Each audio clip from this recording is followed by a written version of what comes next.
De l'Antiquité au Moyen-Âge, la montagne de feu de la péninsule d'Abshéron, en Azerbaïdjan, n'a cessé de fasciner les voyageurs. Le temple de feu témoigne d'un très ancien lieu de culte zoroastrien. Entièrement reconstruit au XVIIe siècle par des marchands hindous sikhs, il est toujours lieu de pèlerinage.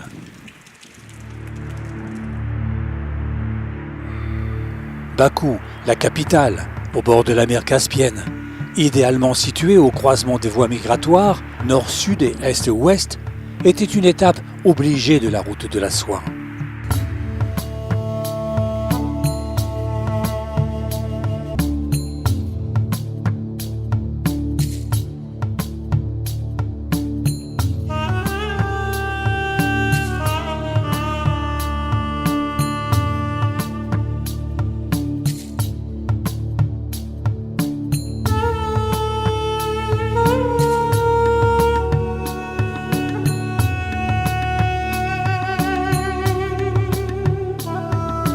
D'escales en impasse, de places étroites aux ruelles serrées, la vieille ville constitue un véritable système défensif qui assurait la sécurité de ses habitants.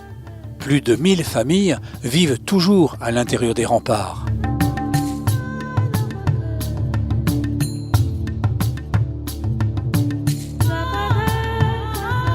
Au XVe siècle, la mer Caspienne mouillait les pieds de la tour la plus imposante, la tour de la Vierge, nom souvent donné dans les régions turcophones au bastion qui n'était jamais tombé aux mains de l'ennemi.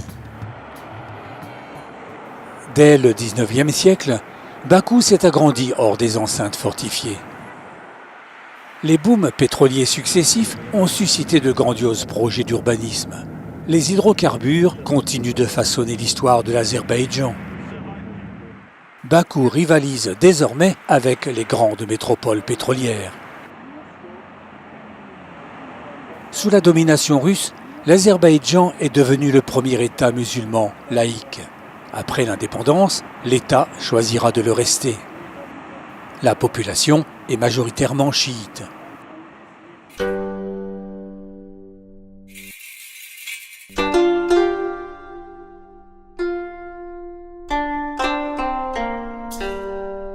L'impressionnante mosquée Bibi Heiba, construite sur les fondations d'un sanctuaire du XIIIe siècle, abrite entre autres la sépulture d'Ukema Khanum, considérée comme une descendante du prophète Mahomet. La mosquée est le lieu de culte des femmes en attente d'enfants.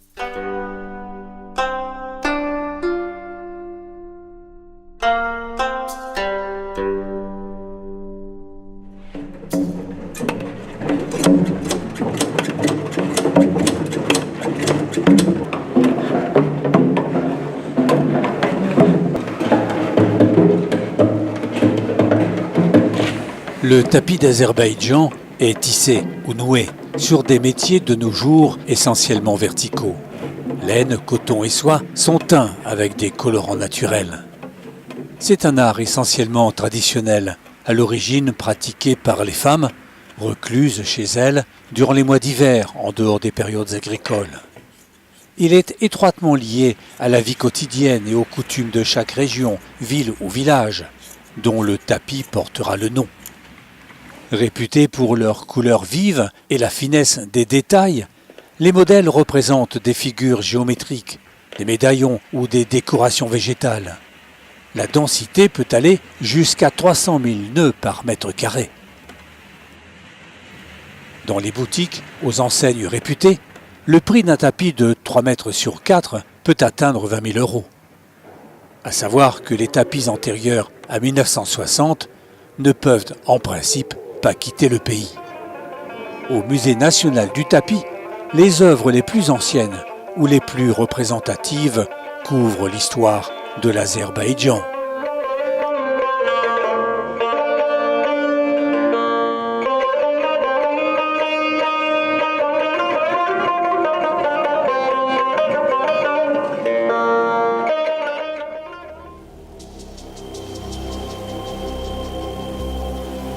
Un plateau rocheux, désertique, abrite un des sites d'art rupestre les plus remarquables.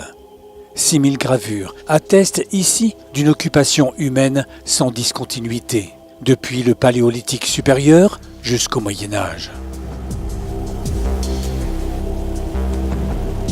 40 000 ans d'histoire, un témoignage exceptionnel d'un mode de vie disparu dans la mesure où elle représente des activités associées à la pêche et à la chasse à une époque où le climat et la végétation de la région étaient plus chauds et plus humides qu'aujourd'hui.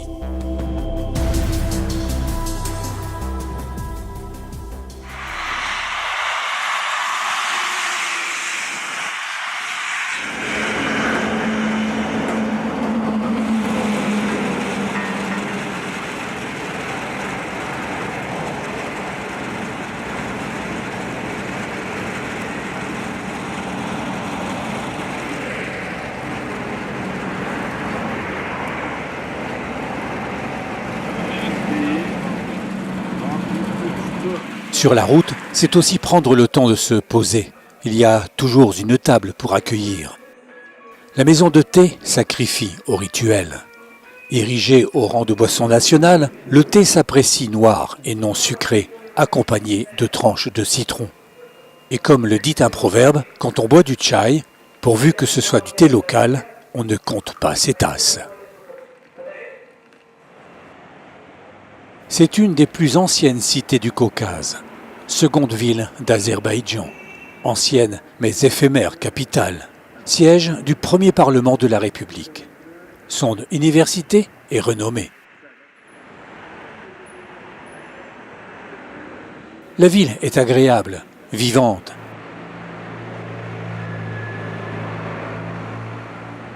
Ces mines de métaux précieux en avaient fait au Xe siècle le principal centre commercial économique de la région. Sa mosquée, aux briques roses et aux deux minarets, encore appelée mosquée du Vendredi, a été entièrement reconstruite en 2008.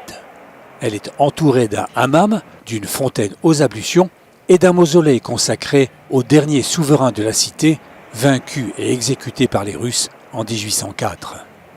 Les fenêtres en chébéké, une technique qui relie verres colorés et bois, incrustés les uns dans les autres sans colle ni clous, sont typiques du pays.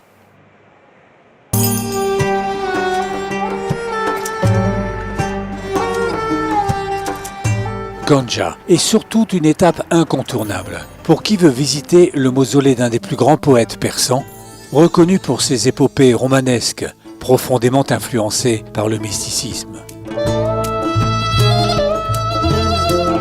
Un lieu que l'on visite sur la pointe des pieds et qui se lit comme un grand poème géométrique.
Authenticité, véritable cœur battant d'un pays, il y a 1000 raisons de visiter les bazars. Mais on a déjà tout dit sur les marchés d'Orient.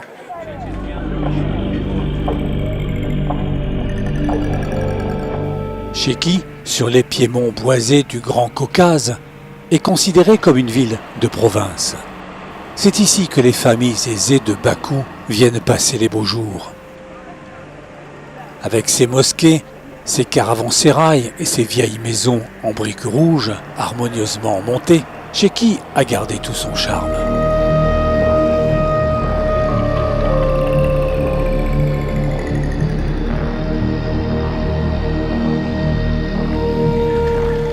Mais, indéniablement, C'est le palais d'été du XVIIIe siècle, un joyau d'architecture qui attire les visiteurs.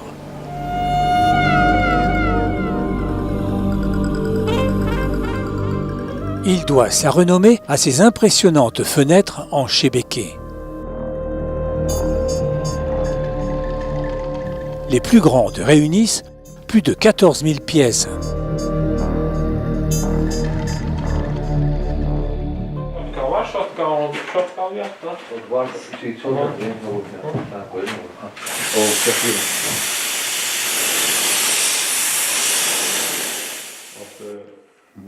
Il faut 6 mois pour créer 1 mètre carré de vitrail.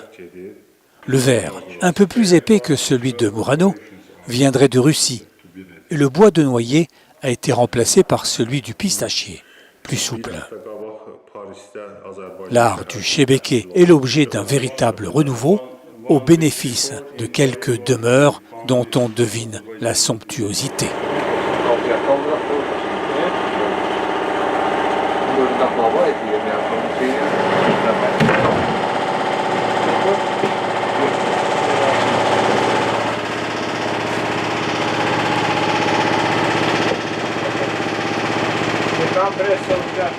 Question de moyens, un carré de 10 cm de côté suffira, d'autant plus qu'il est possible d'assister à son assemblage.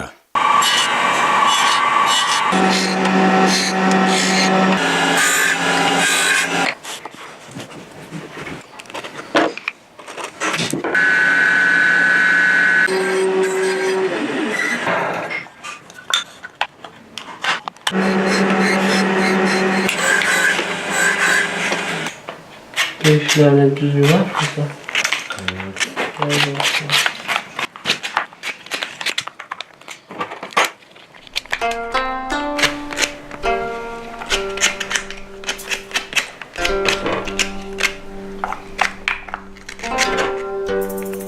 Kaçan daha lazımdı o? Aklımda 9 eləmişdim, bildim bir dənə artıq eləmişdim. Ehtiyatdan kırıldı. Daha çək işte.